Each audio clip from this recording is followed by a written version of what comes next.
Uh, Good evening. I am opening up the April 12th, 2023 Toledo Planning Commission meeting. At this point, I will call to order, and we'll just start on the left there. A roll call, please. Brian Lundgren. Jonathan Mix. Cora Warfield. Ann Ellis. Ricky Dyson. Ruth Ann Morris. Okay, we're all here. Are there any visitors? Katie. Katie. Okay. Not a visitor anymore. Yeah. Resident.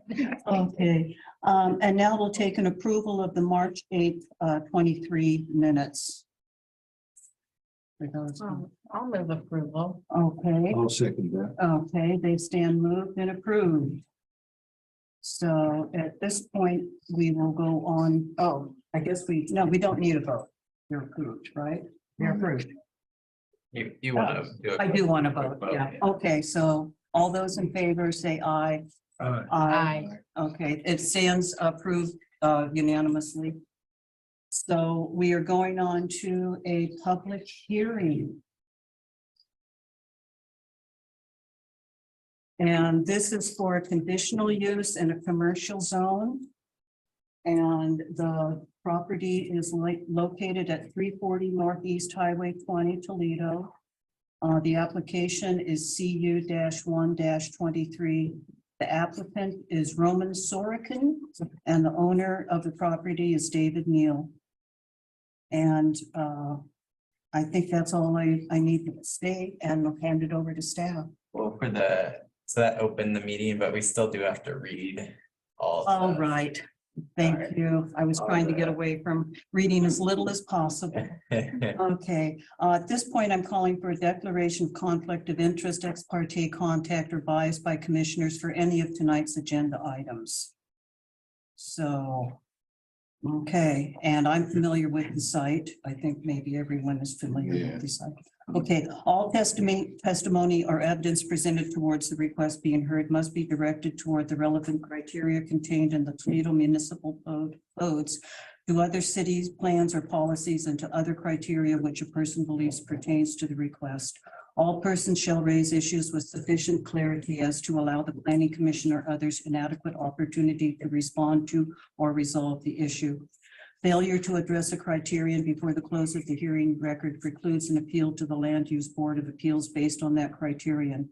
Failure by the applicant no later than the close of the hearing record to raise constitutional or other issues relating to the proposed conditions of approval with sufficient specificity to allow the city to respond to the issues will preclude an action for damages based on those issues in the circuit court. Prior to the close of the evidentiary record of this hearing, a participant may request an opportunity to present additional evidence, arguments, or testimony regarding the application. If a participant requests such an opportunity prior to the close of the evidentiary record, then the Planning Commission will either continue the hearing for at least 7 days or leave the record open for at least 7 days to allow the submission of additional written evidence, arguments, or testimony. An appeal from an action or ruling by the Planning Commission can be made to the City Council within 14 days after the date of the Planning Commission's decision or ruling by filing a written notice and paying the appeal fee. The date of the Planning Commission decision is the date the order is signed. If no appeal is taken within the 14-day period, the action or ruling of the Planning Commission shall be final. If an appeal is filed, the council shall receive a report and recommendation from the appropriate city official and shall hold a public hearing. In order to have standing for an appeal, a person must have been mailed written notice or have participated in writing or in person at the Planning Commission public hearing or have been substantially affected by the action or ruling. So now I will open the hearing, and I've already given a description. So unless the record wants it, I'm not going to repeat myself. No, that's perfect. Okay, thank you. So I will note that we do have the applicant here, and there'll be time to present. Oh, there they are. After my staff report. Okay, and that's Mr. Sorokin. Yeah.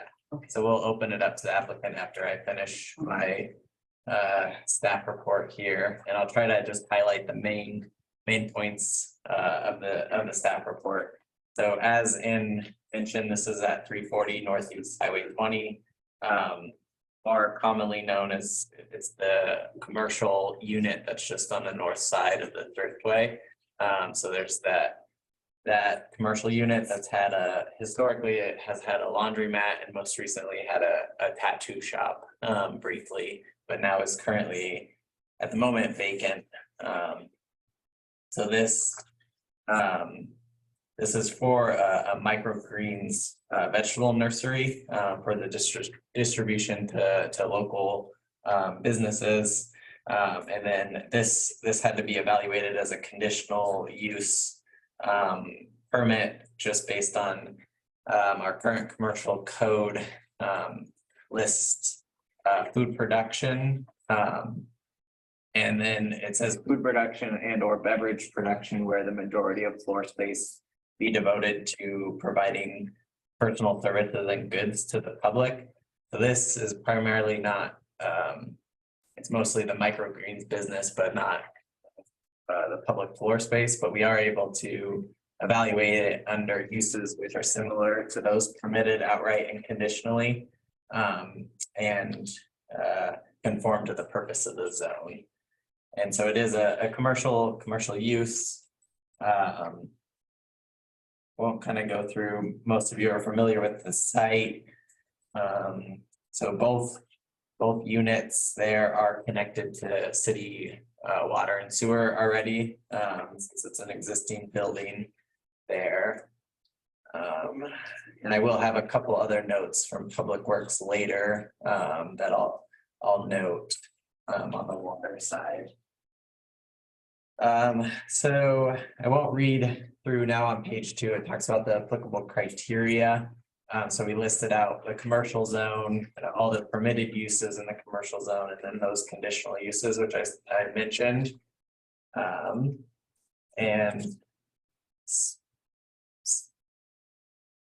so this, I've kind of covered most of this in terms of the business. So it is that microgreens vegetable nursery, and I'll let the applicant kind of provide some additional details about the business plan later. And then, so this kind of fits within in terms of our chapters that we've kind of gone through now, the comprehensive plan, the economic development chapter. So this promotes having a new business in town and supports economic development.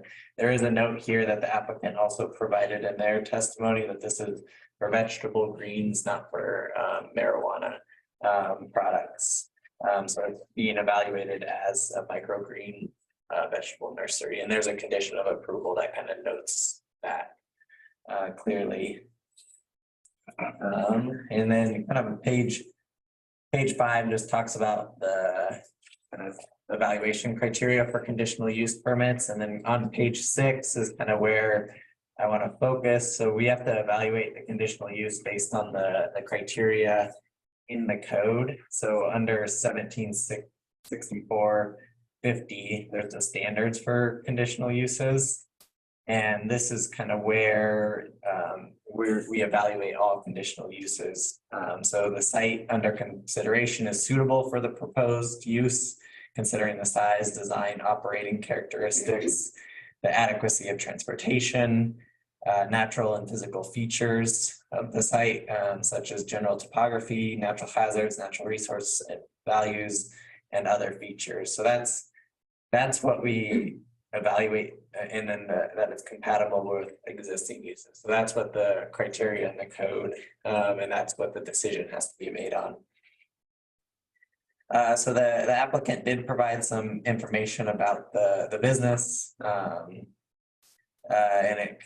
again, I'll kind of let them provide some of those details. But that commercial space is roughly 1,400 square feet, and no structural modifications are proposed. So there's no addition proposed to the business at this time. And then the hours are expected to be Monday to Sunday, 8 a.m. to 8 p.m. And now I'm just going to kind of, each of these paragraphs are generally related to conditions of approval that are listed. So the kind of as expected, the business could expand in the future. So the conditions allow for that expansion. So potentially 4 additional hydroponic systems and up to 4 staff. So that's, at right now, it would just be, I believe, one person working. But it potentially, it could expand in the future. So this is just giving that flexibility to the business owner. And then in the future, if there is a need for Lincoln County Building Department permit, so if there's new electrical or plumbing upgrades, those would have to go through the Lincoln County Building Department to get those. And then a standard condition is just a business license, which is required for all businesses in Toledo. There's a paragraph kind of that goes into the parking in some detail, but I think it's pretty clear that that's an existing parking lot and there's existing spaces available. The proposed, we tried to do a little bit of research as staff in terms of where microgreens fits in terms of the state permitting process. So this condition is pretty general in terms of that the business owner is responsible for getting any state or federal permits. We did send a notice to the Oregon Department of Ag, but didn't get a response, just to see kind of if they knew kind of where that where it fits in, and the applicant may know more as well. But that's just a general condition that they're responsible to get those state and federal permits if there are any. And also Lincoln County Environmental Health, if there's any applicable permits. And there was nothing mentioned in the application about signage, but this kind of leaves it open. Staff proposed the 40 square feet in terms of a maximum size, but that can always be adjusted as needed if planning commission thinks that's necessary. And then there's a note here around, which I already mentioned, marijuana related products. And so there's a condition that states that nothing in this approval approves that. And then there's some notes here. So this staff believes that this business is suitable for the site. It's an existing building. Everything would be inside of that existing building permit footprint. And then that this property has a lot of access and a large parking lot already. So Highway 20 and Northeast 2nd Street, there's already that existing access to the complex. And then a standard one here is the 1 year, so that with conditional uses, business owner or the applicant has a year to basically vest that. And after that year, if that business is established, it just can continue on until that business goes away. So it's basically a year to kind of come in. There is an option for a 1 year extension if needed. And then, so the Public Works Department did end up providing a comment related to a backflow device. The building may already have that since there was a laundromat, but Public Works did want that listed as a condition of approval, that there's the backflow device or another system in place, just to ensure that anything, basically it prevents the water from going back into the public water supply from the business. So that would have to be confirmed with the Public Works Department's condition. So I'm sorry, so you're saying a backflow on the incoming water? So it would be once the water's in the fresh business, for the fresh water from going back into the supply for the rest. Clean water. Yeah. So it basically prevents that water from going back into the supply line to go to other residences or businesses. Okay. And that's something that's relatively standard for commercial businesses. I want to say Thriftway, there's 2 water supply lines, and Thriftway the one to Thriftway has a backflow device already, but we're not sure from the initial research if that extra commercial unit has a backflow device. It looks as though we already have that as a condition. We don't need to add anything additional. No, yeah, Okay. that's covered in the Okay. as a condition of approval. And so I think there was one note we could add under condition number 4. Shall be between 8 AM to 8 PM from Monday to Sunday. We could add that in there just to make it clear. So that can be noted in a proposed motion later, if that's what the planning commission wants to move forward with. But staff does recommend approval with the conditions of approval. But that's everything for the staff report. I can answer kind of anything that's like just a clarifying question, but if not, we can move to the applicant. I have a question. So the 8 to 8, that's operating hours for like customers to come in and out? Or are they gonna be shipping after that? Working there? That would be, it should be all business Just all. activities happening between 8 and 8. I mean, so if that does need to be expanded, we can ask the applicant if it needs to be expanded beyond 7. Well, Till 7. I personally would think that area wouldn't really matter because it's not residential, so I don't know why. Yeah, a couple houses. Yeah, It's commercial. Mm. My question is that from reading this, the impression I got was it was mainly going to be for production, for distribution to the community as opposed to people actually coming in. And I guess we can ask the applicant whether or not he is going to have a counter service or retail sales on site. yeah, I think primarily you're right that it was, and we'll open it up to the applicant as well, but primarily it was going to be the production side. And that's why in the conditional use, we had to put them under the any other use, because there's not that retail component of at least half. But I think, yeah, that's all I have. So we can open it to the applicant if you're ready. I am. Okay. If there's any other questions? No, that's. Okay, so at this point in time, we will ask Mr. Sorensen to give us his address. Hello. Good evening, dear members of the Planning Commission. Thank you so much for having me.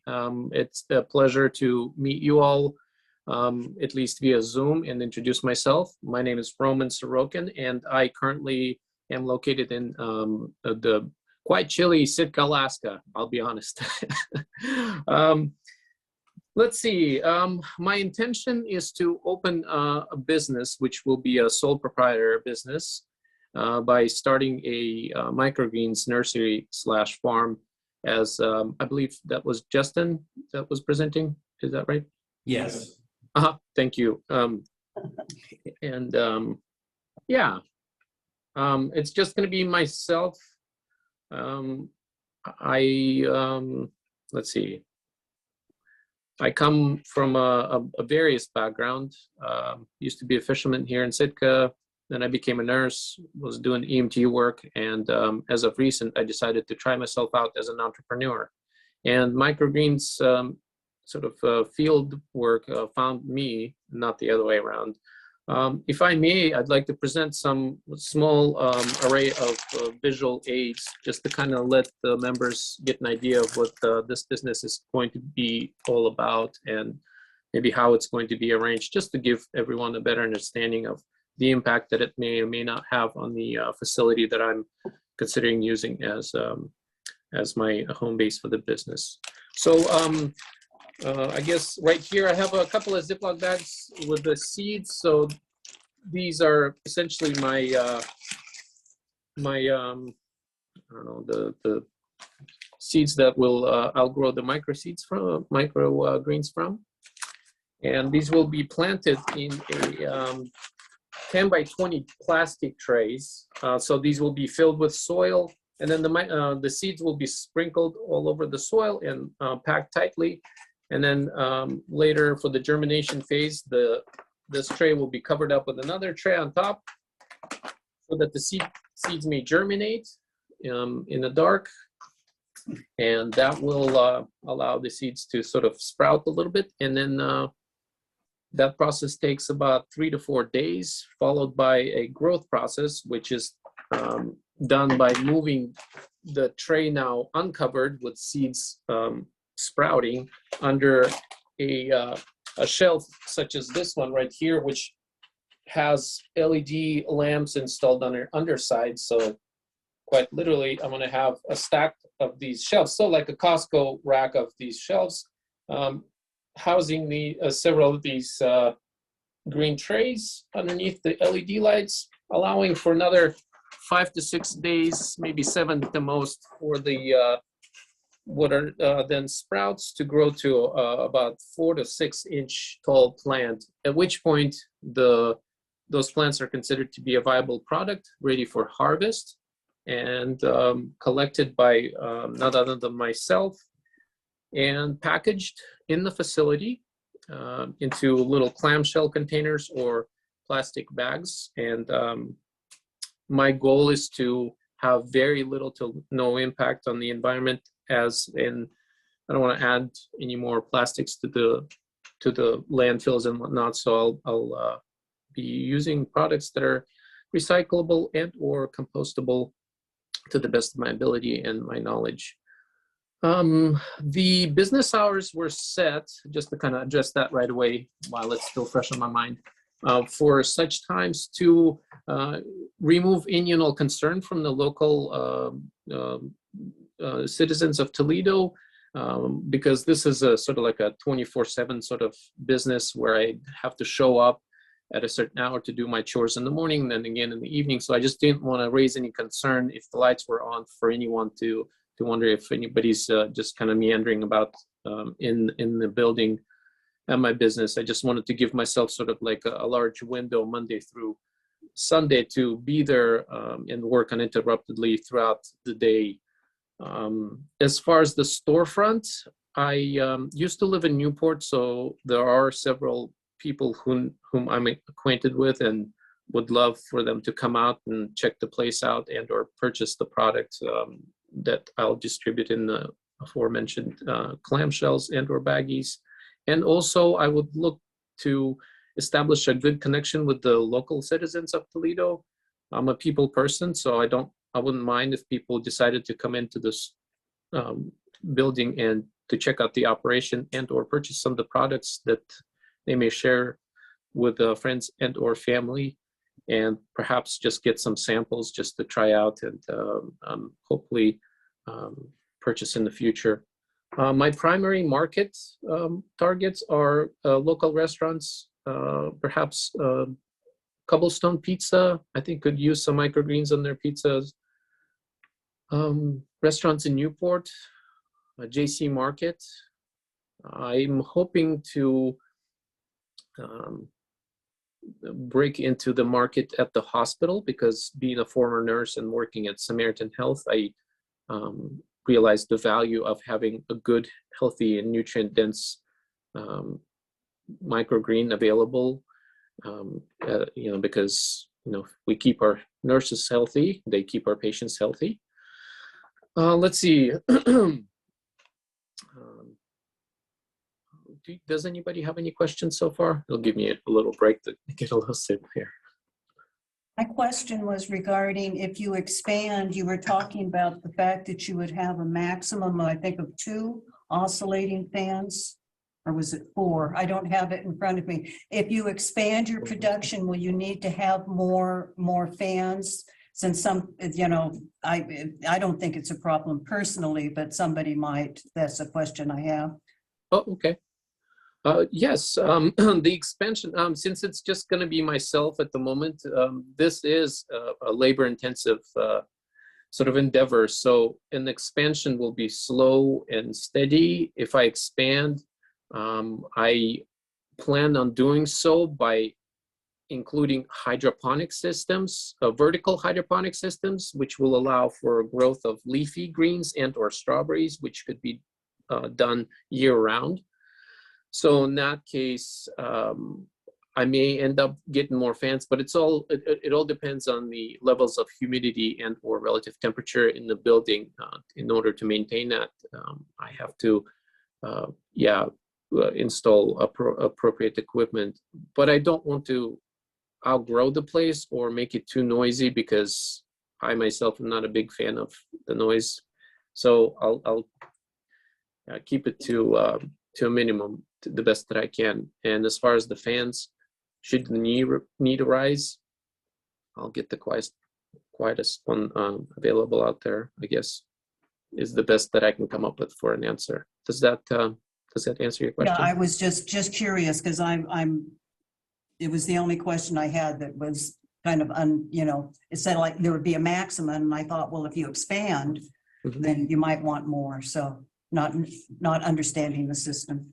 Yeah, no, that's quite all right. Yeah, there's a little need for airflow again, just to prevent the mold from becoming an issue. And it is my worst enemy. And of course, it'd be in my best interest to keep that to a minimum, if it all exists as a problem in the building whatsoever. Okay, Right. thank you. I've got a little comment on that too. Considering the humidity and what you're going to be dealing with there, I don't understand why you would limit yourself to a couple of fans. You may need a lot more. Good. Dehumidifier. Yeah. Yeah, because Says addition. just a question why we would even bother about asking about fans. The noise factor, I think was what. And then- I was But if they're in curious. pedestal, they're inside anyway. Yeah, Yeah, and one option would be just adding to condition number 3, just saying additional fans as needed. yeah, because is he talking an oscillating fan the size of a wall or just who knows?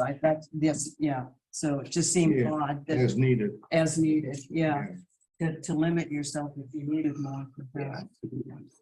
Yeah, and my love that. projections are based on the existing microgreen farms that are operated by people in different states, and I have 2 mentors who are assisting me in the establishment of this farm.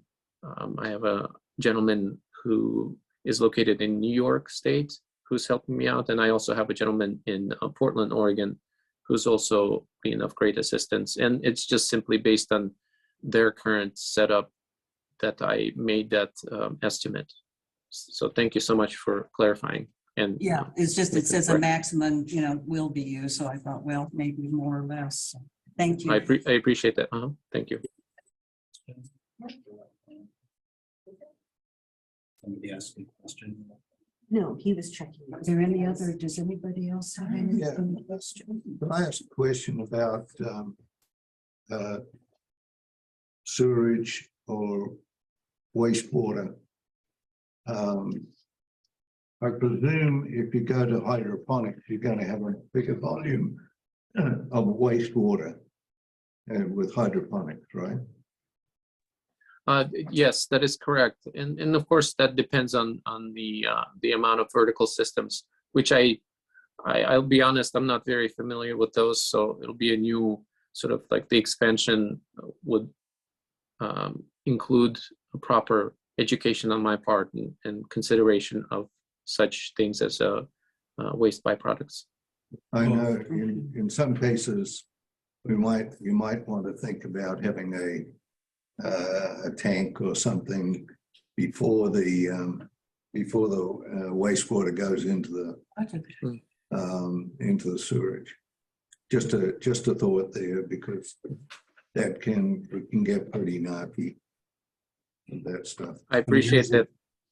Thank you. Closed systems where there's. Yeah, they recycling it most of the recycle. time. Eventually, That's you'd what have I- to Where go they in. recycle. Yeah, that would be good. Yeah, And a lot of times they have fish and stuff, so the fish are eating the stuff out of the water, so. Yeah, I thought that was the hydroponics one.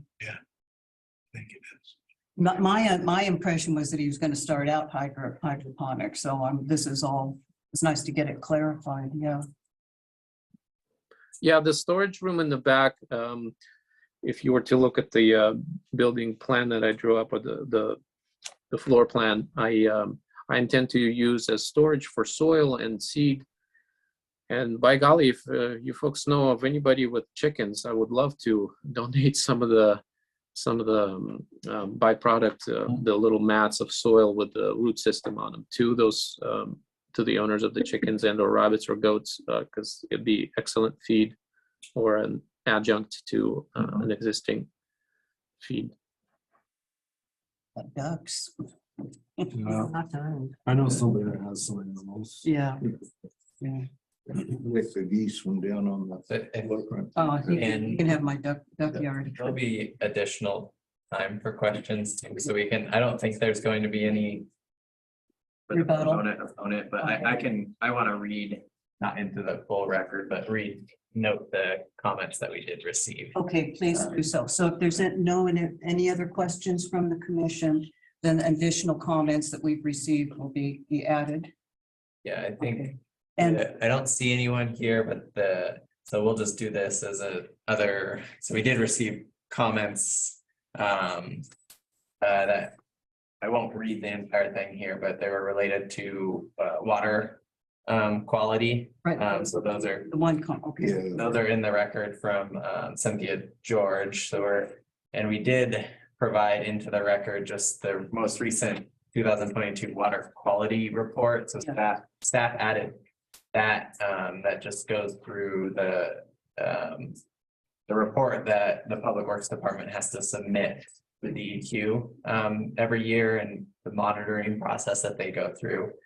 So that shows that in terms of what was sampled here, no violations. So, and then just to note that the city of Toledo's water supply, depends on the time of year, but it comes from Mill Creek or the Selects River. It's not tapped directly into the Yaquina River, so that those are the sources of our water. And then from that, it gets treated by Public Works, and then that testing process happens. So I just want to make sure that that was noted, and that for the record those comments were submitted. But otherwise we can open it up for other comments, but I don't think anyone else is. okay. Can I make a comment on the comment? Yeah, So I just want to make it clear that GP does not dump stuff in the marshes and stuff like that. It's in the ocean. So it's not. Big intake, yeah. Yeah, there's a big pipe. It's all regulated and everything. I was gonna say, isn't that tested? And, Yeah. I mean, they're, Yeah, they test it. Yeah. There's somebody that controls, checks for leaks down along the highway and stuff I like think that. there's a 40-foot easement that runs through the PIP property. Oh. Yes, that is the. Well, I was going to wonder if Ms. George is aware of this, if it would do any good to mail her a copy of this. yeah, I think the Public Works. So since she's very worried. Just the water quality report was just finalized today, so Okay, it was just uploaded and we haven't blast out the whole press releases. But yeah, we can send her. yes, she seems most concerned, so, yeah, that would be a good thing to do. For the stamp. So, Okay, as far as this goes, So we want to go just quickly if there's any under 11 rebuttal by the applicant, and then we can finalize questions and we can close it for deliberations. are you good, Jonathan? yeah, I just don't see a bedroom in here or anything. You need one? No, I'm just saying, I don't want to be snarky or anything, but the housing situation around here is a little different, so. Yeah. That doesn't have to do with this though, so. Okay. So is there any other proponent testimony? I'd like to make a comment. Oh, later, you can make. Okay, and is there any opponent testimony? Okay, and there another interested parties? No, I don't think the applicant needs to have do you have a rebuttal to anything that was said, Mr. Sorkin? I do not. Thank you so much. Okay, and so now there's questions by the comments. I was just gonna say that we're told about the water and to conserve the water. The very first thing that happens is somebody wants to use a lot of water. But if he recycles it, that'll be different. Well, I have something to say to that. Yeah, So Mill Creek goes to Steel Rock Yeah, and they're getting their own water system set up. right. So we're gonna have plenty of water. Right. So it's good to have. There somebody- is gonna be, but right now there is not. Well, there's lots of water right now. Yeah, right now. Well, right now there is, yeah. The Well, impression I get is that Mr. Sorkin, until you go over to hydroponic, do you expect to use an awful lot of water? I've given that some thought when I saw the comment, and quite honestly, I don't expect to exceed any or expect any abnormal water usage. So no, it's just like watering your plants at the house. Just do it twice a day, and no. And a hydroponic system is probably, I would guess, is a good year away. So it probably gives it enough time for the project to be completed with the mills there in Seal Rock. Yeah, so another thing, it's not that big of an operation. It doesn't have that much room to expand. Super Okay. huge, so it's not gonna use Okay. thousands of gallons. Thank you. Are there any other questions? Any other conversation we want to have amongst Then if there's no ourselves? questions, you can close it and we can go to Okay. deliberations. No? No, Okay, so I am closing the hearing. And we will go into deliberations. I think I was under the impression it was gonna be hydroponic, but it sounds like he's gonna not go there potentially right away. right away. And I don't think Yeah, water is within a gonna be an issue. No, not an issue. The backflow, the only other thing is the fact that whether or not if he's going to do any retailing out of that, but that should be covered underneath the business license. Yeah, I think so. Yeah. Retail would be allowed Right. as a component of Yes. the business. Well, I think he's looking for retail. Yeah, some retail. Yeah, some retail. So, any other deliberations for or against as to whether or not they want to? I think it'd be a good thing to see if they can make it at it. Yeah, I think it'd be great. yeah, I was kind of excited when I heard. Well, that's like that coffee place. I didn't think that would go over very well, but it looks like it's doing really well. Yeah, I'm not sure. Yeah, so hopefully, Okay. so, The proposed motion, when you're ready. you can- Okay, You can note, the changes to the conditions, the addition. There was an addition to number 3, I think it was, regarding fans, and I really feel we need to put that in. If it read additional hydroponic systems and fans as needed. Okay, thank you. And then do we want to add Monday through Sunday on 8 AM to, Yeah. okay, and then we add that. Hold up, while we're on that, Okay. is that just gonna be, I want to clarify, is that time for customers to come in? And it's gonna be operating the rest of the time? so like, it would be for when the owner is there. So I mean, obviously the plants are at night, it's gonna be still like operating. But I think if there needed to be additional flexibility, planning commission could add that to say 7 to 9. So that way, But if the owner was there earlier, What hours is strictly open? and then, if they're open at 6 or 6:30. okay, so it could match, we could match Thriftway's hours.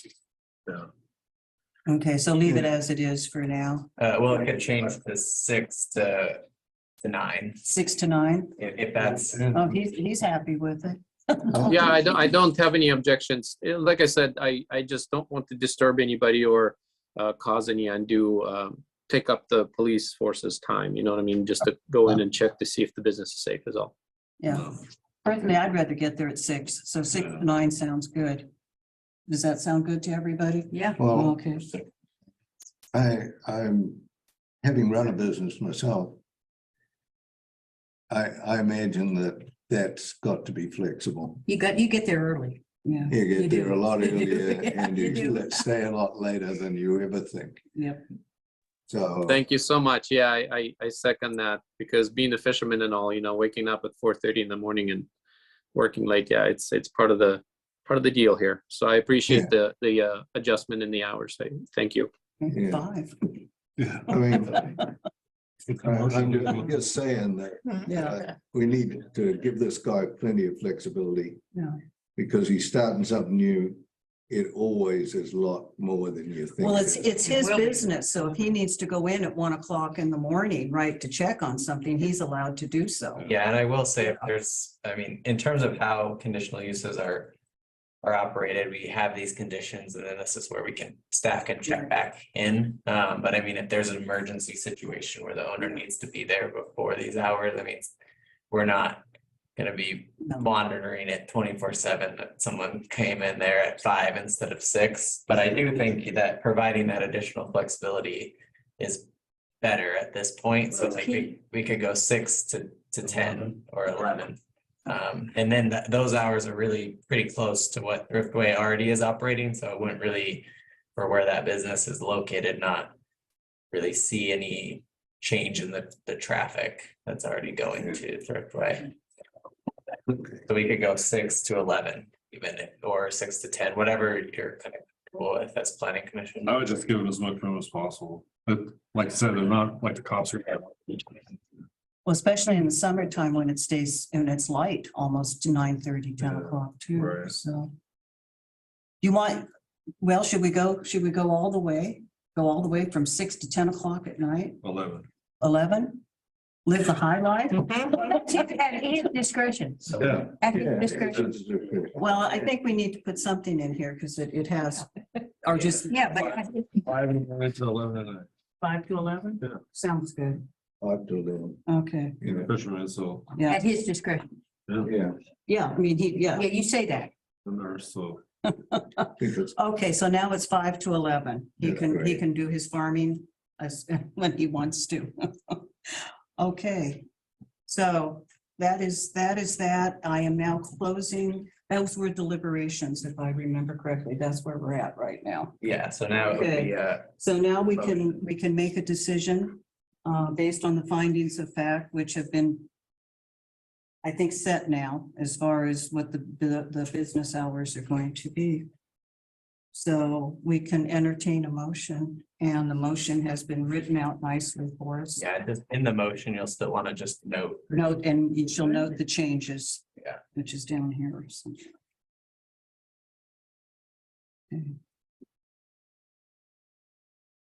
Okay, the planning commission should evaluate the applicants, based on the testimony received, CU-1-23.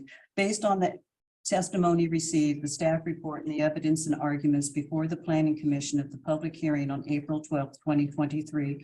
The planning commission finds that the request by Hillcrest Foods LLC property owner and Ramon Sorokin applicant CU-123 complies with the criteria identified in the Toledo Municipal Code 17.64.050. The planning commission hereby adopts the staff report as findings, as well as the proposed conditions and corrections and additions for CU-123 and allowing for the typographical and grammatical errors. So do we have a second? I'll second that. Okay, Can you say about the additions and stuff? Yeah, and yes, I did. I Just- mumbled that in there. Yeah. you could just note for the record specifically, Yeah. Excuse me. you could note for the record specifically that condition. Oh, okay, it would be condition number 4 regarding the business hours. And then the condition number 3 regarding Dan. the fans. And that was our attorney can add that verbiage to number 3. Yeah, we'll add that to the order. So let me rephrase this to you for the record. Thank you very much. Motion to include that. Number 3 is amended where it says additional hydroponic systems. Add and fans, comma, as needed, comma. And then number 4 is amended between 5 a.m. and 11 p.m. from Monday through Sunday. Thank you. Yes. Okay. That's right. Yes, Okay. that's what I remember you saying. I can't say. Okay, so all of those in favor with the corrections? Aye. Okay, it is unanimous, and thank you and welcome, and we hope you do really well. Yep. Thank you all so much. I really appreciate the time and an opportunity. Yeah. Thank you. Thank you very much for this. Take care. Good luck. Exciting. Yeah. Okay, so now we're going to go on to the work session, comprehensive land use plan update, unless somebody wants to take a bit of a break. We can go straight into that. No, yes? Okay. Okay. So, Justin? So these are the last kind of two chapters where we're looking at drafts. We'll still kind of go back to some of the other chapters. But I think we're still on time. And the plan is to have the open house is in 2 weeks, so April 26th. Hopefully it's on everyone's What calendar, time is it though? I couldn't find the time. I couldn't find the time. 5 p.m. 5 p.m. But it's not show up at 5 p.m. and there's a presentation. It's show up anywhere between 5 and 7. And they were gonna have different tables or something? Is that how? Yeah, so it'll be set up with some stations. Okay, Some of the stations will have opportunities to provide comments by just some like dot activities or comments. So that's kind of in terms of the next steps is that meeting. And so that'll be open to the public, and we're trying. I think it's gonna be What was that date? what I read. I'm pretty sure it's April what? April 26th, yeah. Wednesday. Oh, it's a Wednesday. Wednesday, April 26th at 5. So I have that. Mhm. that'll be here and the different stations set up. You don't have to show up right at 5. It'll just kind of be, you can show up, hang out, talk to staff, provide comments as long as you feel the need to. And then we'll kind of aggregate those comments later, but there'll be a mixture of both kind of some dot activities where there's questions in terms of like priorities, and then also some questions in terms of providing comments on a couple of maps that'll be available to look at as stations. So that's kind of the plan. I think we'll have a lot of the staff there to ask other questions as well at the meeting. So it'll be, I mean, you could get through in 20 minutes if you wanted to, or you can stay as long as you need. But we'll have some copies of some of the drafts, just general stuff about the process that we've gone through so far. And that puts us at kind of 6-7 months out from adoption still. So there'll be time to kind of review chapters and go through and refine. So the adoption goal is planning commission meeting in November still, and city council in December. And I did get an update on the estuarine chapter that we looked at last month. So the county's going through the process of updating the estuary management plan. They're targeting their process to update for the start of next year as best case scenario. So if it does get adopted, then the city has to then go through our adoption process and changes. That's still okay to do afterwards. So the estuary management plan itself it's a county plan, but it crosses the cities, so the cities do have to adopt it. And there will be, which we can share, a website for more details on the estuary management plan. But that was one of the chapters which we weren't touching much at this point until that update occurred. I went to the open house last week that they had in Newport, and it seemed like overall there weren't necessarily substantial changes to the plan. Overall, it was just modernizing the plan. One of the biggest changes that was noted, so kind of at the mouth in Newport where you come in at the Yaquina River, that was actually designated as, it was either conservation, I think it was conservation, but it really should be a development unit. So it was causing problems at the county level. So that was a big change. And there's some additions of areas in terms of on the map. So it might be hard to describe, but there's a property owned by the wetland conservation, and that property is now added into the estuary management plan because it's now tidally connected since the plan was originally adopted. So that's been added into the plan as a conservation unit, because before there was a dike that separated it. And actually, just south of 10th Street too, that was also not part of the plan previously, but that'll be added because that used to be separated. But now it's tidally influenced and part of the estuary system. But overall, in terms of the uses allowed, it's not substantial changes. I think they're removing like log storage, which isn't something that happens anymore, but that's being removed out of the plan. So overall, it's just more of a modernization. Because it was from 82 or 84, somewhere in the 80s that was adopted. And so that's kind of the timeline on that. And we can, we'll share the website once I have that information with everyone, so you can kind of take a look. But it'll be kind of that county process finalized first, and the city will go through. So both Newport and Toledo will have to go through a similar option process for that new plan. That kind of jumped backwards in terms of timeline. But are there any questions on the open house or the estuary chapter? Perfect. So today, we'll talk about two chapters, Articles 5 and 6. So Article 5 is around open spaces, scenic and historical areas, and natural resources. So this chapter talks a lot about inventorying those resources. One thing the first inventory is that the wetlands inventory, and ours is old, from 1995. So we don't have an updated wetlands inventory at this point. That's something that when there's funding available that should probably be updated, but we are able to use a tool which is noted in here, the statewide wetlands inventory, to get a general idea of where wetlands are in the city. So we kind of use a combination, staff uses a combination of the old wetlands plan and the new statewide wetlands inventory to evaluate if there's wetlands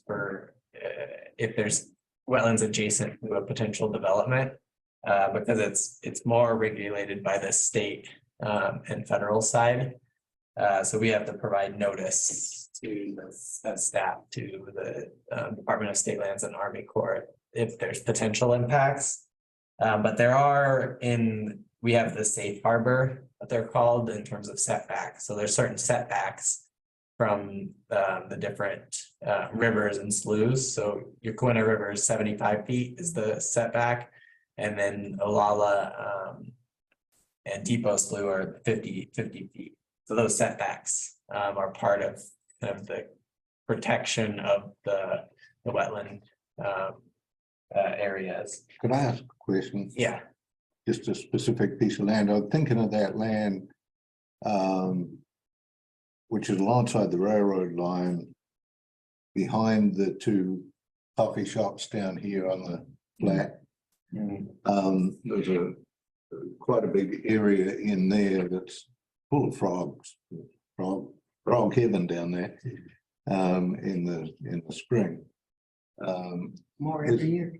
Yeah. More every year. More every year somehow. And they, is that counted as wetland? Yeah, so that's still, if I'm thinking of the right parcel, that's still owned by the city of Toledo. There's two parcels adjacent, which are vacant at this point in gravel. Yeah. That were recently sold by the city, but that part that's still kind of the green area behind the building, that is still a city-owned parcel, and that shows up on the statewide wetlands map. And the city owns it, and it wasn't a part of that sale of essentially, I'd say the part that's developable. So I'd say what I'm thinking of is I'd like to see if we could put a walkway down alongside that. You know, as part of the walkway coming from, coming along the slough currently. There's that piece of walkway that goes up to the railroad. Yeah, Is there anything to stop the city if they wanted to putting a walkway over there alongside those frog ponds? well, I think the bigger challenge would be access, because now how that's set, that city-owned parcel actually doesn't have any frontage. Yeah. It has the railroad, and then there's a privately owned parcel, and then now the parcel that was sold. So I don't know that in terms of actual access, and I don't think an easement was ever saved as Yeah, part of that, so I don't. I did do an easement Oh, you did? across, but I don't know that the terms of the easement, you know, Public access.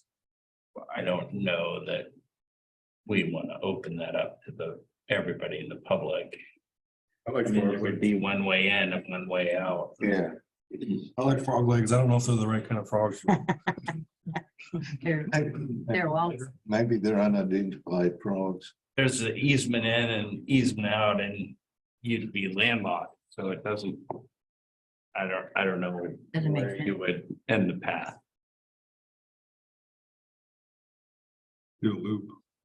Or about. Put a bridge in, I mean. There is a bridge or hanging around somewhere, I heard. Anyways, so I got a question. It says the riparian corridor is 50 feet from the top of the bank of all the sloughs. Is that, how is that determined? Is that like the floodplain?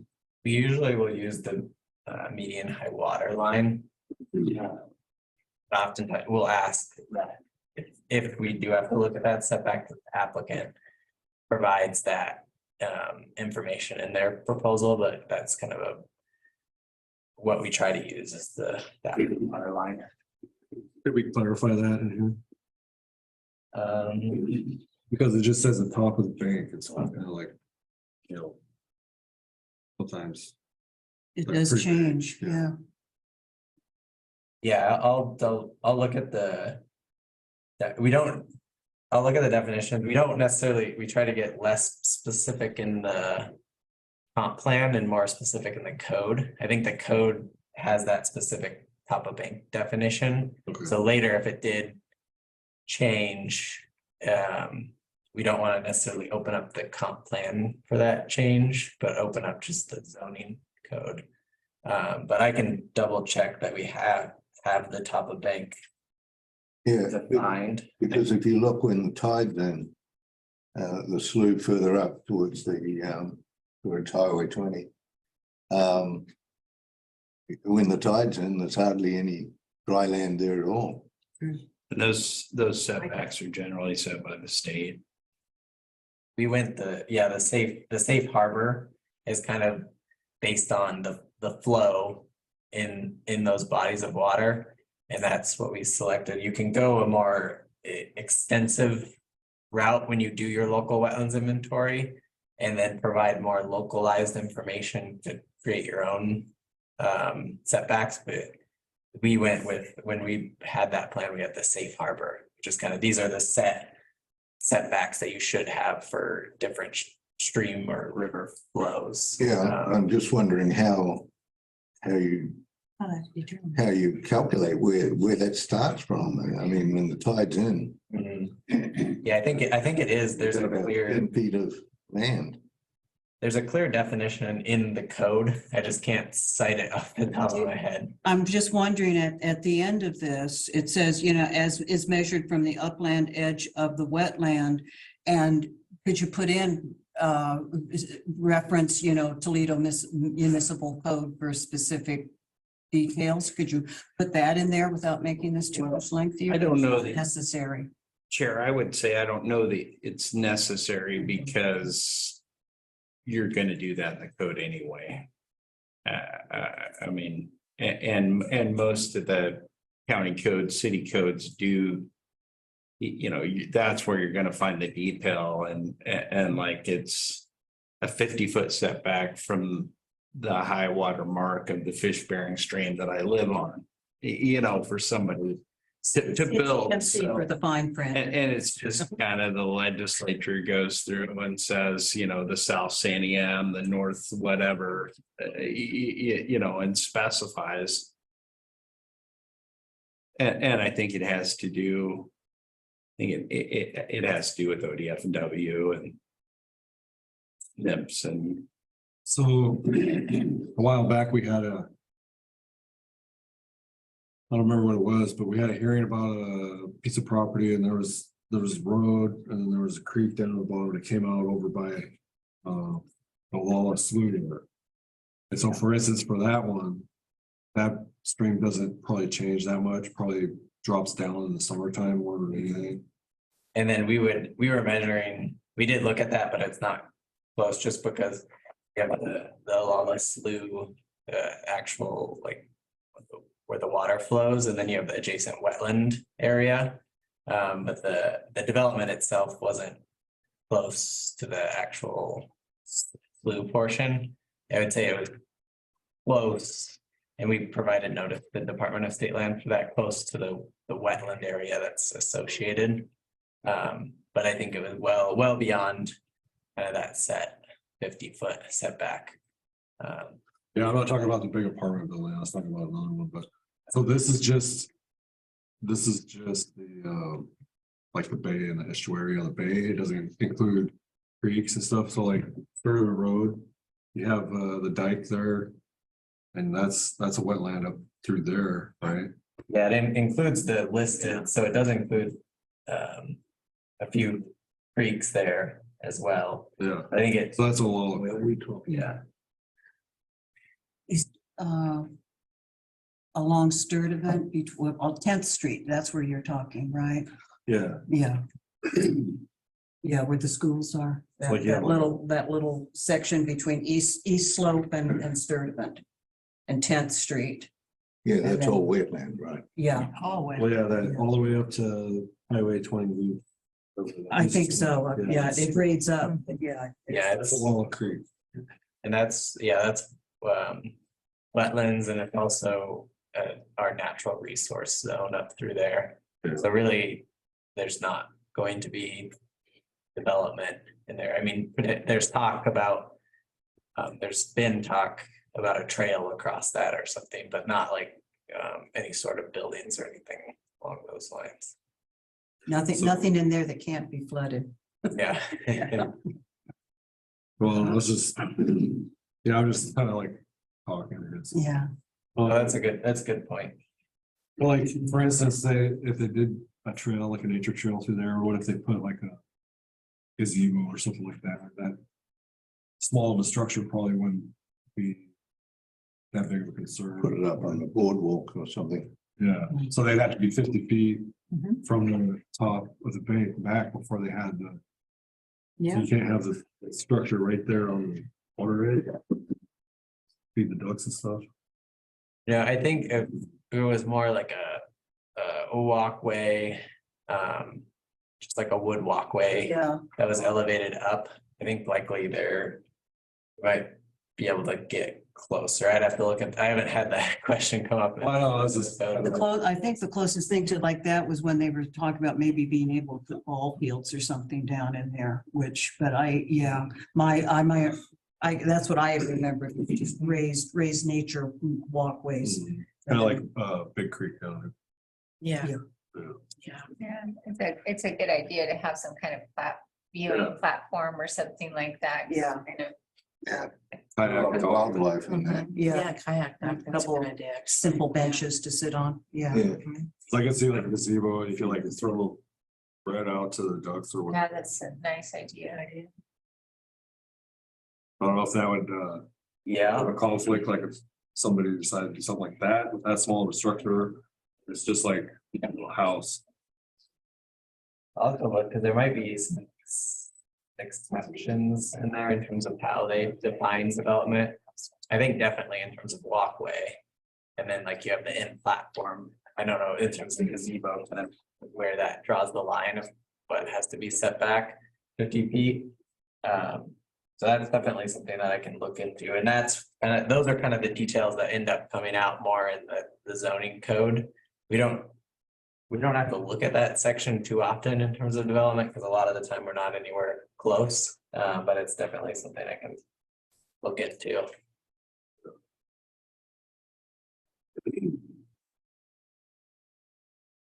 And kind of moving, there is a section here that's highlighted, and that's because I didn't quite get to this, but I want to add.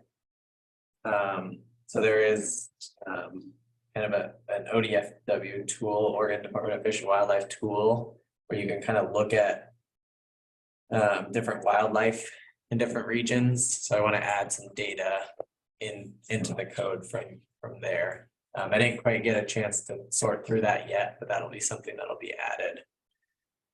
In terms of changes, there weren't a ton. One thing on the second page there, policy 2.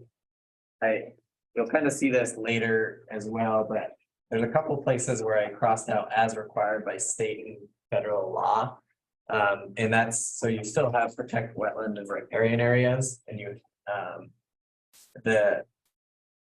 have some other goals and policies that discuss state and federal law. But the main thing here is the reason I'm suggesting removing that in a couple places is that there also can be local protections. So when you do a local wetlands inventory, typically what happens is you define wetlands as high value or low value.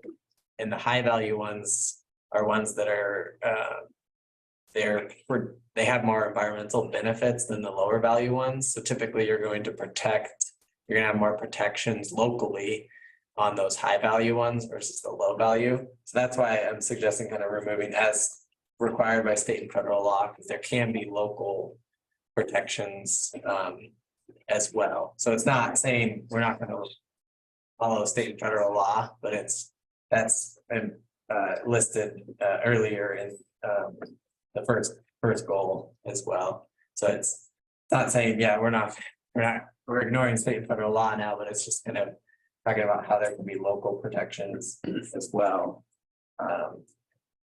We could also potentially just add as required by state, federal law, and local protections. You could go another route. Yeah, I was just about to suggest that. Okay,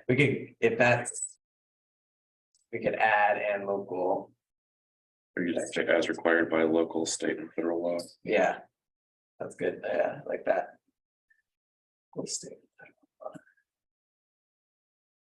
And that gives us the option later when we do that local wetlands inventory. Likely this comp plan would be opened up again, but it kind of gives that ability to talk about local protections as well. So, but that creek I was talking about is actually where the big apartment building was gonna be for the low income or handicap, whatever it was. It's like down over that way more. There's a road, I think it was like city property, but there's a creek down there and there's salmon.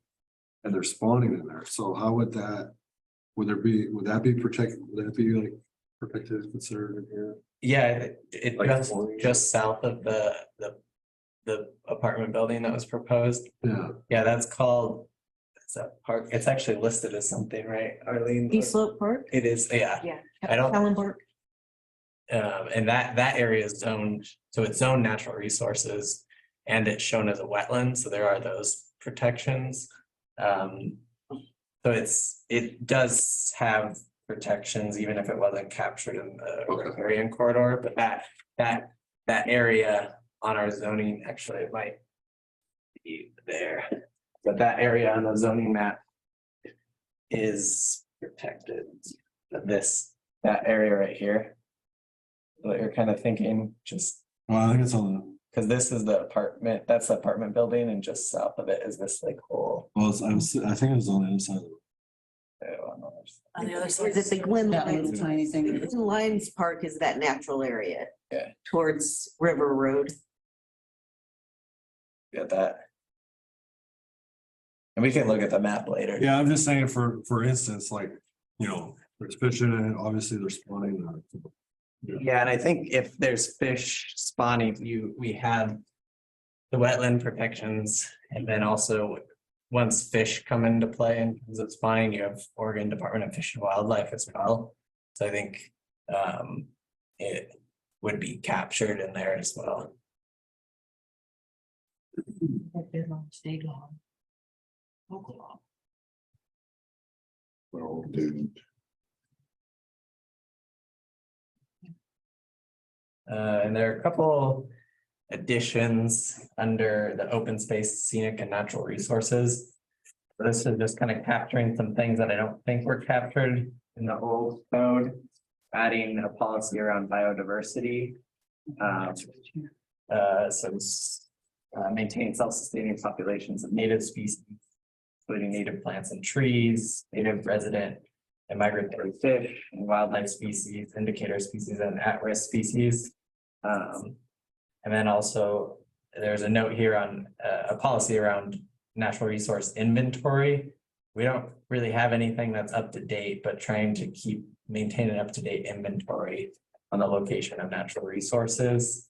And then around soils, to just protect that soil loss, erosion, contamination, and then invasive species, trying to prevent where possible invasive species.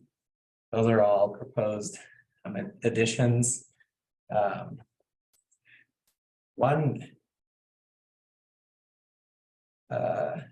Under policy 10, that was one where I was reading, and I was like, didn't know if we needed that or if we should reword it, but it says it's around easements where feasible, utilize and maintain public utility easements, public right of ways and public lands to protect or obtain open spaces, scenic and natural resources. I don't know if it should say it's all right if the pages, so the pages like page 31 is based on the whole comp plan right now, so that's why the pages are off. But that I think maybe could be reworded instead of public utility easements, but there could be Access and utility easement. natural resource easements too. Because we do have some of the property actually just south of 10th Street there. That's zone natural resources, and there's it's not a natural resource easement, it's Conservation. conservation easement, that's what it is. So the conservation easements are I think we can clarify that policy in terms of having conservation easements instead of, I don't know why the language was used as public utility easements, because that would be like for Yeah. water, sewer lines, power lines. So I think I can amend some. Utilize and maintain public utility easements, public right of ways and public lands. To Can- protect. Can I just ask a question? Spaces. Sorry. You finished? Yeah, Did, I think it makes sense. There was something I noticed back in policy 2, the indicator species, those frogs are indicator species. And that's why I was concerned about that piece of land there behind the 40 acres that sold off. So the city owns that whole patch of green there, or it's privately owned? So that little piece is, I don't have to find it. That one parcel is still city Kind of green. owned. It's actually, it's not zone natural resources or anything. So it's like I think it's that one. That's the I can confirm. You got the Bay Road there. yeah. Because the city just sold these two, but It's this one right here. yeah. That one is owned by the city. It's technically still zoned industrial, but it is a wetland area right now. So I don't foresee development on that because how it works for wetland development on the state and federal side is you do have to provide, you have to go through a permit process, and typically if you do impact a wetland, you have to pay for mitigation credits. to basically offset that impact that you. Into a mitigation bank, so you can pay money. And make the wetlands go away and wetlands created somewhere else. Yeah, I know how that works. Yeah, Depends on how much it costs, yeah. Yeah. So, but here's the question, are the frogs native? Or are they invasive? Yeah, are they? I'm sure they're native, they have little flags on their yard. There used to be on Highway 20 when you'd go through, and we always called it Frog Hollow. Right, when you go past all where those two little things, and it used to be a certain time of year, you'd go through there and you'd always hear them. I haven't heard them for the past couple of years. Last year I heard a little bit, but yeah. Because I travel every morning, Yeah. Frog Hollow, Well, yeah, there's a creek right there. yeah. And it was just Yeah. that one little place, That place I was talking about was very active yeah. last year and this year. I always see it as a good sign. They're cranking away. Yeah. Um, And on the next page, policy 13, I think it gets at a little bit what we were talking about in terms of the access. But it talks about access to the nature. I don't know if in that case, for that parcel, it would be as feasible, but it talks about protect the natural functions and values of streams, wetlands, and riparian areas, tree groves, and fish and wildlife habitat, while also providing opportunities for physical and visual access to nature citywide. So that one might not be the best option for providing that access, but I do think just based on the nature of where that parcel is located and access, it'll be protected there. And it is still city owned. well, and I don't know that all of it's wetlands, but before anything is done with it, somebody would probably have to get a wetland study. Pay a consultant a lot of money. So, If it costs money, we'll leave it. Everything else. sorry, I'm stuck on the invasive species one. Oh.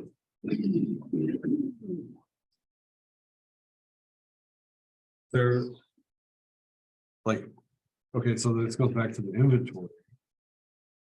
Would it be considered inventory to have the list of the natural plants that are, and animals and everything that are there?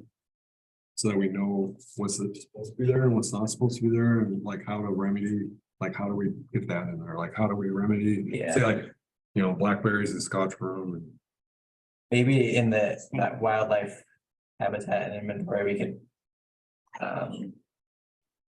Yeah, that chain can change, but we can reference that database. And we might.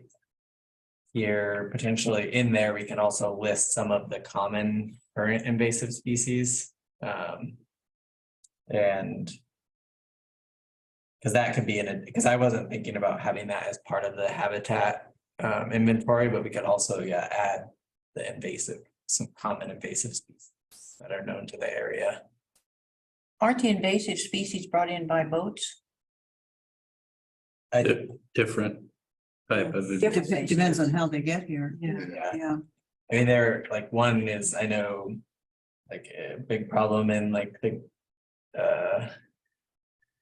in the Midwest is zebra mussels.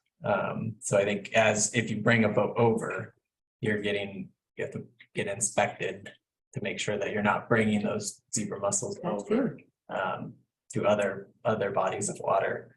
But yeah, I think a common way is it attaches to a boat, you put your boat on the trailer, it stays alive, and then it will, once it's back in the water, can spread again. I saw a thing, I think it was down by Florence or something, but it had to do with washing your boat off between water sources. Yeah, So there's something, you know, whether it's the algae or some plant matter in the water itself, or, you know, you transfer it to the boat ramp or whatever. We don't really have any boat ramps to worry about, I guess. I think that's all regulated through Department of Fish and Wildlife. It's protections.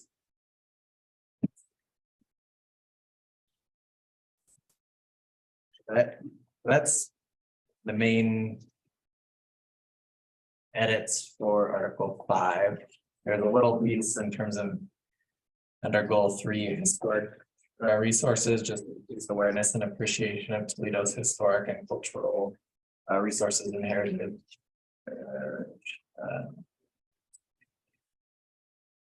Yeah.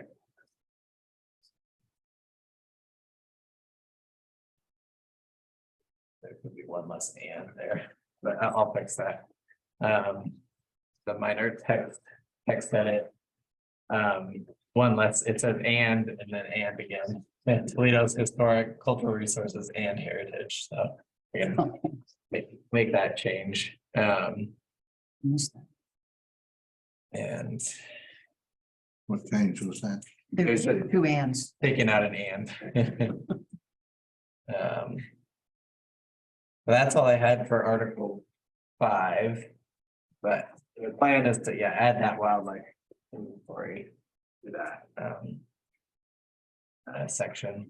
Could I ask Which again? one, now where exactly, where are you at in the wildlife? All the highlighted section there on the first page, First page. that's where the plan is to add that. Oh, there it is, right, okay. Add that wildlife. So what Jonathan was speaking of invasive species,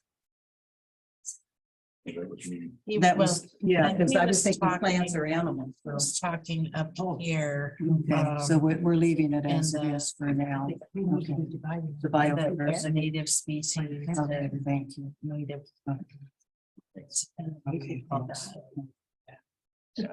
So on historical resources, Mhm. we're talking about at a meeting regarding that sort of thing. Trying to get Toledo as a destination rather than just something someone just drives through. I talked about developing something in the tunnels under the city. And I wondered if we might put something like that in there.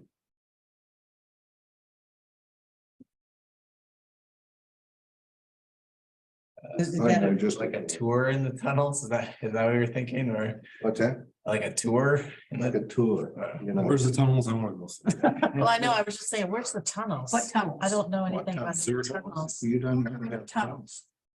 Under, Yeah. under Toledo? under Toledo, yeah, sure. Okay, So next meeting, you bring us a map and show us where they are. I Yeah, don't know that's where a they are. huge liability issue for the city. We wouldn't be wanting to take that on at all. That's true. No. Yeah. Scares the living Good. daylights out of me to have you even I thought talk that would about be a it. good one. I didn't know. Okay, that subject's getting a little too deep, so let's go ahead and. Okay, and so move for on. the record, Oh, that's. for the record, I'm not a big tourist person. I prefer no tourists. So that's why I'm on the opposite side. Well, unless you want to send them all down to You the is tunnel. an and then they'll let- Yeah. Make him an exhibit. I'm not even, Okay, Article 6. Yeah, so Article 6 is air, water, and resources quality. So a lot of it, there's the first part here talks about some federal and state regulations around air, water, and quality. So I think I want to specifically focus kind of more on the local context. So on the second page, talking around air quality. So right now, so it just talks about some of the common pollutants in the city, and we actually do now have a it's called a clarity monitor that's installed. I think it's adjacent to the police station, I want to say, but it's where you can get up to date right now just for air quality for the city. So that's a good tool now, especially with, because there's also air quality from challenges from wildfire smoke Yeah. that could occur as well. But that's where citizens can get a live feed of what the current air quality is in the city. So that's something I wanted to reference in that section. And then water quality, that's where that map comes in. But it's the DEQ list that comes out of federal law, but it's the 303D list where it looks at water bodies. So right now, kind of that map, all that purple area around Toledo, it is listed as impaired.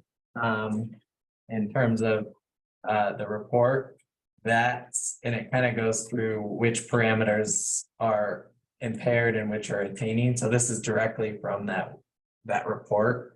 That's not a change. So in 1998, there was also, we were listed as impaired for certain parameters as well.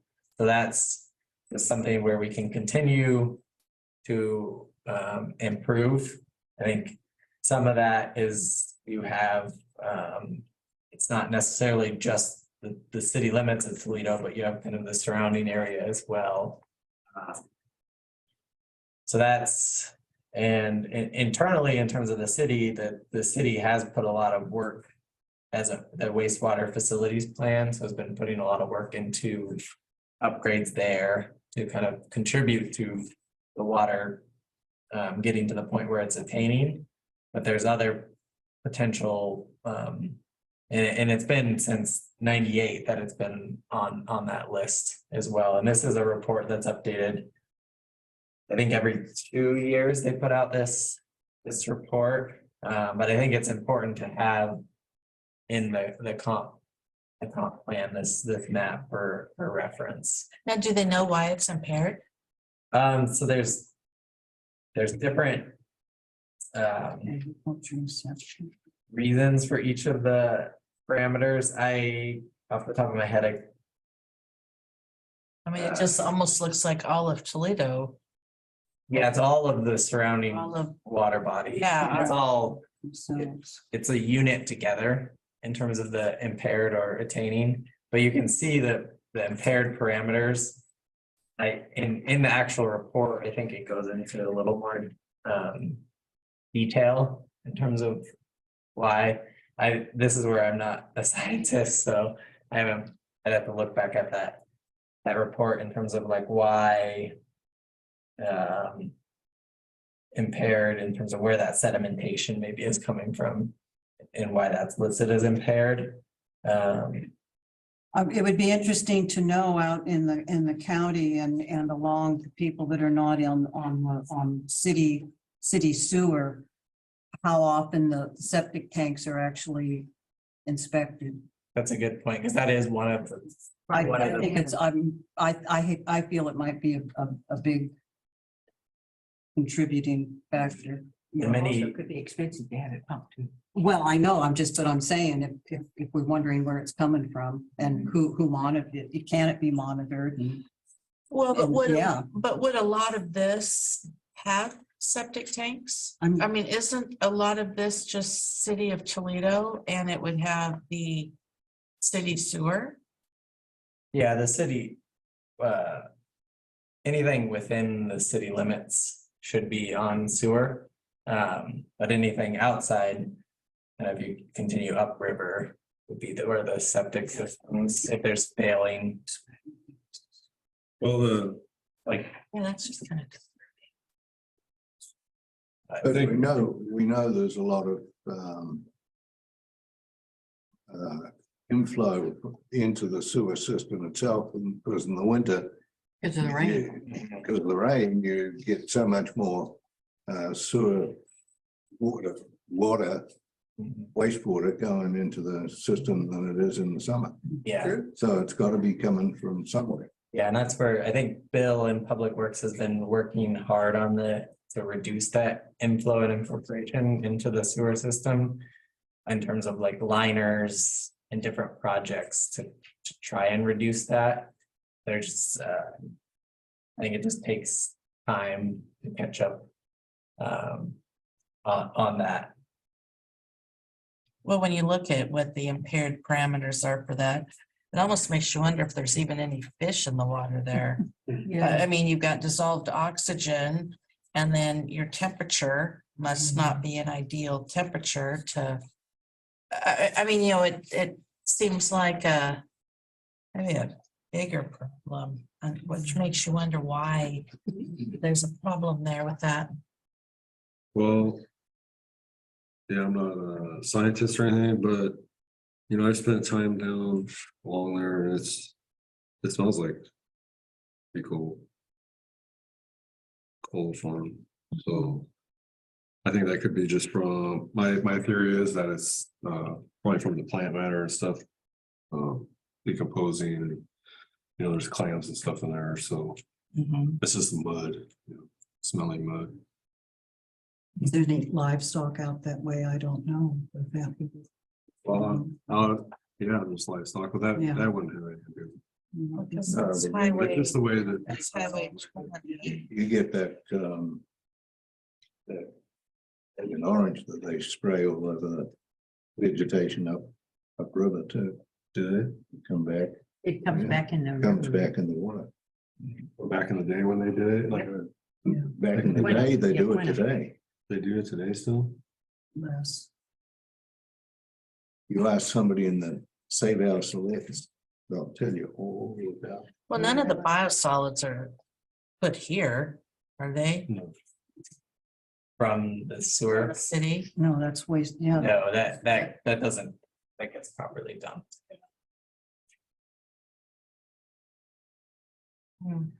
No.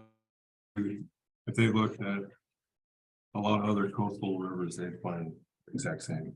Yeah, you can look, there's actually the interactive map that you can follow. That link in the PDF might not have worked, but you can use it to kind of go and look at all the water bodies and see what they're listed as. So this blue highlighted area here. That link? Yeah. Or up here, up The interactive map. The interactive map up there, that's for the air quality, and then the one down here, the Department of Environmental Quality. Approved integrated report. Yes. So there is a link. Okay. Maybe I can maybe send that to Arlene to send out. To everyone.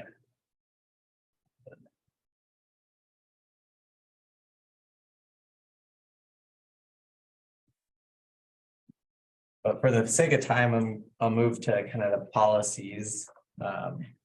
There's a little bit of here on the description of noise. Noise kind of what I was reading, DEQ doesn't do a lot in terms of noise compliance, but the city does have some codes around noise and nuisances there that are implemented. But air quality, the one thing I did shorten a couple of things that now just says under goal 1, it talks about the city, will meet or exceed state, federal, and local air quality standards.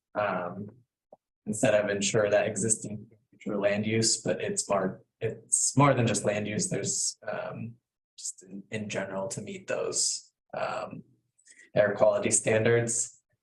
And here this actually kind of under policy 1, it kind of moves policy 2A up, but the city of Toledo will comply with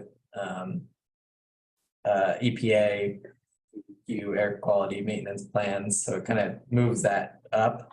And then coordination with the state department, the city will coordinate with EQ, and then it kind of, there's no other changes there.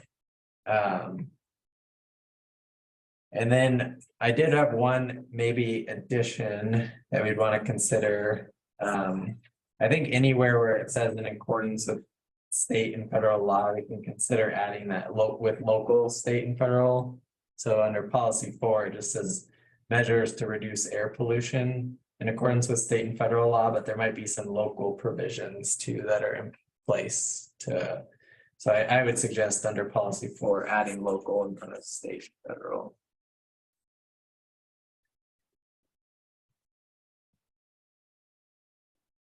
One under the I did propose quite a few kind of deletions that you'll see, and a lot of that under the water here is that a lot of this comes out in the public facilities chapter. So policy 5, the old policy 5 said new development connection. So requiring that new development is connected to wastewater and water, but that's already in the public facilities chapter. So it's kind of, it is repeated. And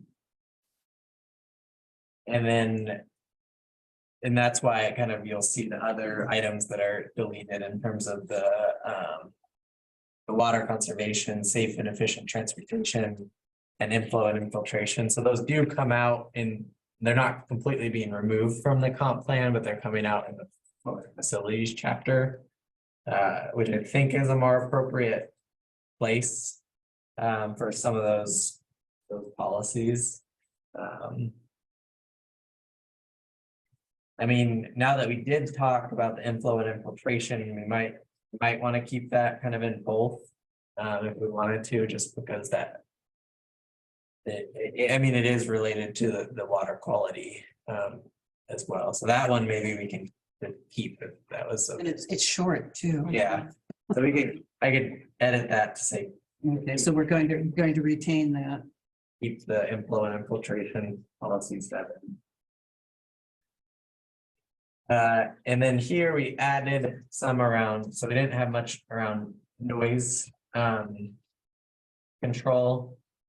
So this is some goals and policies around noise control. One thing on policy 2, when I kind of looked at it more, I thought it would be more appropriate to make policy 2 local standards. So instead it might read, take an active role in proposing, reviewing, and recommending noise control, local noise control standards instead of the state DEQ. So remove to the state DEQ and change it to noise local standards when the city believes additional safeguards are necessary to protect and preserve the quality of life. Because the policy 1 does capture the state, but thinking more in terms of the noise as locally on policy 2. So do we have any control over the sounding of the engine? Yeah, I knew that was gonna, knew that was gonna come up, but Mike, you Can I address that? I've done some research, so it's a federal. It's in the federal law. a real thick code of federal regulation that's implementing the United States Code federal law. 15 to 20 seconds, there's a short horn, long, and I think 2 shorts that occur anytime they do a crossing. The only way to get an exception to make you can get a limit, you can get a zone that where there's no horns, but there's other supplemental safety measures. And some of it, you can get a partial zone or you get a quiet zone, but it's a lot of money. It has to be half a mile of track. It's 4 things coming down to stop traffic every time. Instead of the horns, there's some kind of whistle that they can activate.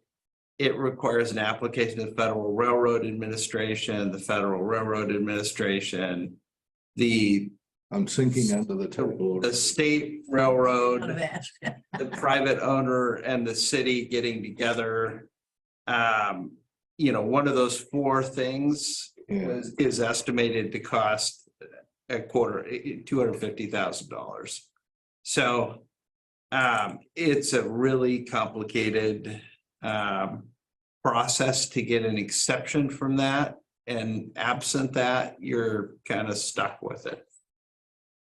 It does seem like there's more. I was thinking we have more There is more. traffic. There is more. Because it used to be 3:20, because I used to love, because I live just far enough away that at 3:20 in the morning, I'd hear that and I go, oh, but if you're walking, but so it seems the past year that there's Seems to be a lot more whistles. Yeah. Yeah. And it also seems that since they had those derailments. Yeah. Those awful ones, Mhm. that they're really Yeah. going the entire time. I And think, that's, I think they've got a new, I've been told they have a new head of that. yeah, That's kind of sticking to the rules and, yeah, yeah. Making them comply. and it seems Yeah. like a lot of it's happened after the derailment. Yeah, Yeah, so my house isn't very far from the train tracks, it's uphill just a little bit from it, but oh, I can watch, because I was like, why is he doing it like that so much? Because before it wasn't, just short, and Yeah. sweet, just, because they could see nobody's there, so they were just doing the minimum. reminder, And yeah. then now it's,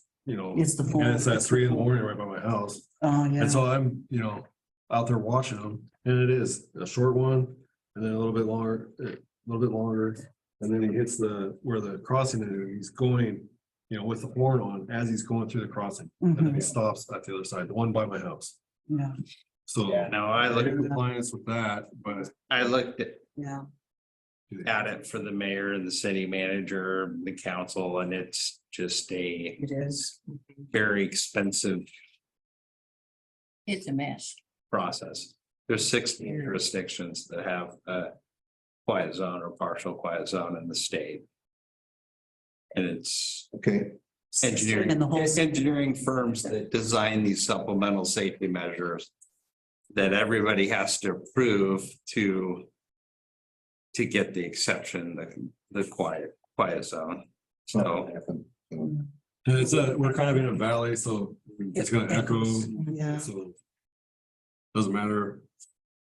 It's still gonna go. Yeah. And if you complain about it, it's just gonna be worse. Yeah. This is true. it's a good question, though. It's one that I've not heard anybody ask. Or there were more of them. Yeah. Seemed like it. I figured in the noise that would come up. Yeah. Yeah, I was reading it thinking, that's coming up. Thank you for accepting my reminder. Yeah, no worries. I wish we could just pass an ordinance that complied with federal law, and it would be real Yeah, you something. easy and not that expensive Yeah, to make a quiet zone. But when you get into the thick CFR that was tiny, tiny letters and probably that thick, just one administrative rule.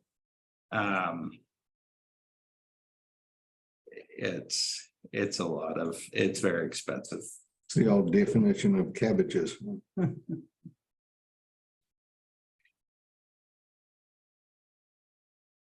I'm glad we talked about that. And then the last section, goal 4, there's quite a few removals that I don't think need to be in this chapter in terms of land use. This all pops out in the urbanization goal 14 in terms of land uses. I mean, it's getting at like when you have more compact land uses, you might have less impact to air and water quality. So I think we can still have a few and have the compact development and land use patterns. But I don't think we need to, I think some of these might actually be exact copies from the urbanization chapter. But I don't think we have to have all of these in this section as well. They sort of been. That's all I have. Definitely invite others to the open house. 26, 5 p.m. Yeah. Yeah, maybe Arlene should send us a note about that. Yeah. And I have a couple of announcements, please, when you're ready. Yeah. Judy has some. Okay. I just want to bring up to everyone that there's an emergency preparedness fair. If you went last year, you know that it was a great event. It's on May 10th at the Toledo High School in the Commons area, and it'll be from 5 to 7 p.m. And there'll be a lot of different agencies and programs represented there that have information about emergency preparedness. And it's not just to do with the tsunami, but many different kinds of emergencies that could happen in our community. And then I'd also like to remind everyone that we still have one opening on the city council. And we have currently at least 2 openings on our budget committee. And the first budget committee meeting is May 2nd at 6 p.m. It will be held in the council chambers. That's it for me. Thank you. Thank you, Judy. I have a question on the budget committee. Yes. What's the time that takes, or how many meetings do you guys usually have? Well, last year we had 2 meetings. The first one is fairly short, probably an hour or less, because the committee gets together and gets the budget given to them, and they listen while I read the budget message. And they do a little bit of housekeeping as far as choosing a chair and a vice chair. But that's pretty much it for the first meeting. And then the second meeting is usually longer, but I'd say maybe 3 hours. And that's, and we were able to do it in 2 meetings last year. So I'm hoping for 2 meetings this year. Oh, Yeah, it's not too busy. I have never done that. You'd be good at it. You do have to be a resident Oh, within okay. city Well, then limits. that's why. Okay. Yeah. Would love to have you otherwise, Cora. Yeah, okay. Yeah. Yeah, Judy, I meant to go to that one last year, the emergency preparedness. But as I was waiting to leave, I fell asleep in the chair and I woke up and I totally forgot about it. Oh, well, set an alarm. You were rested. Yeah. 10th at 5 p.m. I want to make it, I want to try to make it. Yeah, it sounds like. a good one. It's a good bit of, there's a lot of great information presented there. You said that was a Saturday? Yeah. May 10th. I think it's a Wednesday. Okay, It is. okay. It's planning commission night. Oh, it is? Well, you could go from 5 to 6 City council. and still get to the planning commission at 6:30. Oh, no. Oh, yeah, right. I'll go check it out. I'll try. Yeah, I'll okay, try yeah. really hard. Try harder. Yeah, for- Last year there were hot dogs. Oh, okay. definitely coming. then. Oh, yeah. Definitely be That Yeah. and a Tums, Speed a us will Tums come. for dessert and a Tums. Okay, I guess that is that. Thank you, Judy. You're welcome. And I think if there are any other commissioner comments? No, we've all said all we have to say. Yep. So I am wishing everybody a good rest of their month and closing the meeting. Okay. We are adjourned.